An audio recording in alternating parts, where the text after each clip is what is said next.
Tara, himayin natin ito. Sa pagsusuri natin ngayon, ididiretso na natin sa mga official na dokumento ng Commission on Audit o COA patungkol sa mga confidential funds ng Office of the Vice President. Isang tabi muna natin ang matinding ingay at kulay ng politika. Ang gusto lang talaga natin gawin ngayon ay mag-focus ng objektibo sa numbers at kung ano ba talaga ang eksaktong nakasulat sa mga record ng gobyerno. Sigurado akong marami sa inyo ang dumaan na ito sa mga feed nyo. Kalat na kalat kasi yung sinasabing na clear na raw si Sara ng COA. At alam nyo naman, kapag paulit-ulit mong naririnig ang isang bagay, napakadaling isipin na totoo na siya, di ba? Pero bilang mga mapanuring mamamayan, huwag tayong tumigil sa mga simpleng sabi-sabi lang. Silipin natin mismo kung ano nga ba ang idineklara ng mga state auditors natin. Kasi kapag itinapat natin yung social media claim na yan sa mismong April 10, 2026 COA decision, nako, ibang-iba ang kwento. Lumalabas na hindi pala nagbigay ng clearance ang mga auditors. Actually, nung mag-apela ang opisina ng Vice Presidente, formal nila itong ibinasyura at tinawag na bereft of merit o walang sapat na basehan. Malayong-malayo yan sa salitang clearance. So ano ba talaga itong tinatawag na Notice of Disallowance?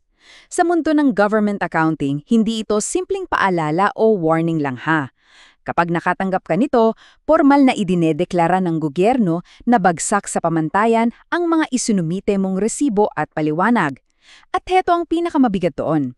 Dahil bagsak ang paliwanag, lumilika ito ng isang legal na obligasyon na ibalik ang perang ginastos. Bale, magkano ba talaga yung pinag-uusapan natin dito? Ayon sa opisyal na kumpirmasyon sa pagdinig ng House Committee on Justice noong April 14, 2026, we are looking at a staggering figure, 73,287,000 piso, 73.28 million. Hindi gawa-gawa ang number na yan. Ito yung eksaktong halagang ideklarang hindi katanggap-tanggap kaya't ipinapabalik ng mga auditor ng Estado. Kumbaga sapay, paano ba nahati itong 73 million na to? Hindi lang siya basta ginastos sa isang bagay. Nahahati ito sa dalawang napaka-specific na kategorya na talagang nagpaalarma ng husto sa mga auditor. Silipin natin isa-isa. Unang kategorya, ang mga tinatawag na rewards na nagkakahalaga ng 69.78 million pesos. Heto yung naging problema base sa mismong records ng audit.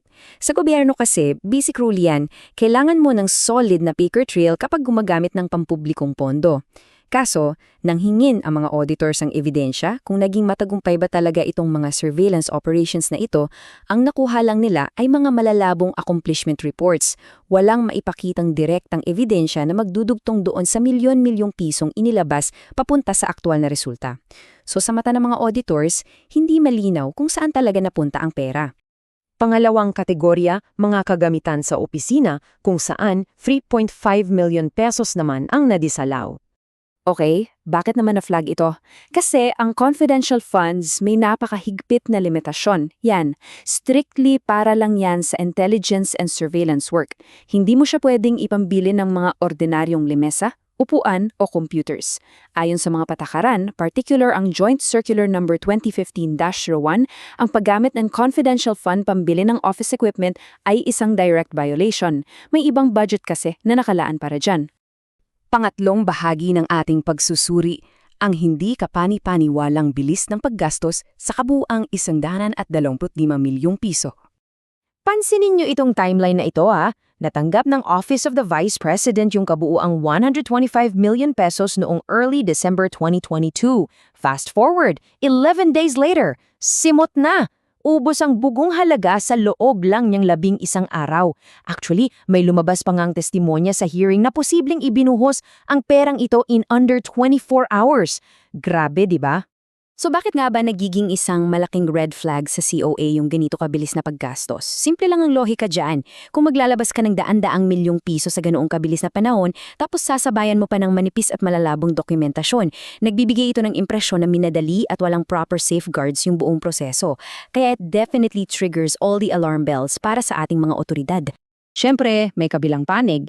Silipin naman natin ang depensa ng Vice Presidente at ang issue ng due process. Ang argumento kasi ng kampo ng VP, Pinagkaitan daw sila ng due process kasi wala silang natanggap na Audit Observation Memorandum or AOM bago na disalaw yung pondo.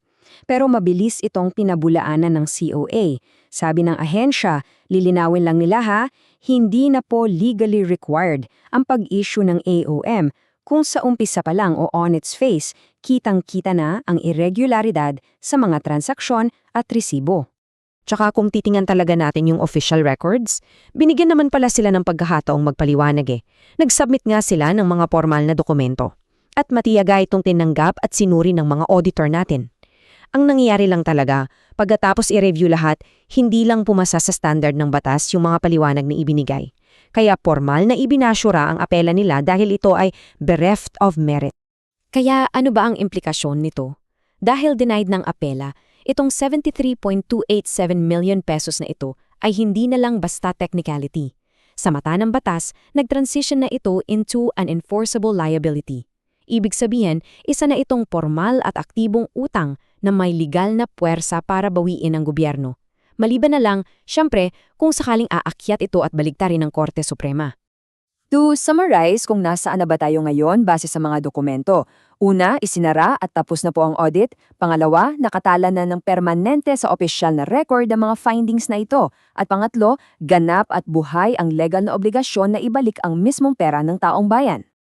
Which leaves us with this one crucial question na nanggagaling misma sa source material natin. Kung totoo ang narrative na naprotektahan ang kapakanan ng publiko, na tama and justifiable naman ang lahat ng naging proseso, bakit hanggang ngayon ay hindi pa rin naibabalik ang pera ng bayan na formal na hinihini ng batas? Something to think about, di ba? Maraming salamat sa pagsama sa ating paghimay ngayon. Hanggang sa susunod, patuloy tayong mag-aral at maging mapanuri.